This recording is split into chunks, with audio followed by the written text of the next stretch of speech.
Hi friends, జ్యోతిష్య శాస్త్రం ప్రకారం కుజుడు ధైర్యం, శక్తి, పరాక్రమం వంటి వాటికి ప్రత్యేకంగా ఉంటాడు. ప్రస్తుతం కుజుడు మీనరాశిలో సంచరిస్తున్నాడు.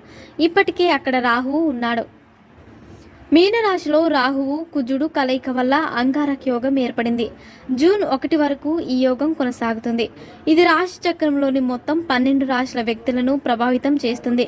అంగారక యోగం అశుభ ప్రభావాలను మాత్రమే కాదు, శుభ ఫలితాలు కూడా ఇస్తుంది. జ్యోతిష శాస్త్రం ప్రకారం అంగారక యోగాన్ని దురదృష్టకరమైన యోగంగా పరిగణిస్తారు. రాహు కుజ కలయిక వల్ల ఈ యోగం ఏర్పడుతుంది. దీనివల్ల ప్రతికూల ప్రభావాలు ఎక్కువగా ఎదురవుతాయి. జీవితంలో హెచ్చుతగ్గులు ఎదుర్కోవాల్సి వస్తుంది. ఈ దురదృష్టకరమైన యోగం సమయంలో ఏ విధమైన శుభకార్యాలు చేయడం మంచిది కాదు. అయితే కొన్ని రాశుల వారికి మాత్రం ఈ యోగం ప్రయోజనకరంగా ఉంటుంది. అంగారక యోగం ఈ రాశుల వారికి మేలు చేస్తుంది. మేషరాశి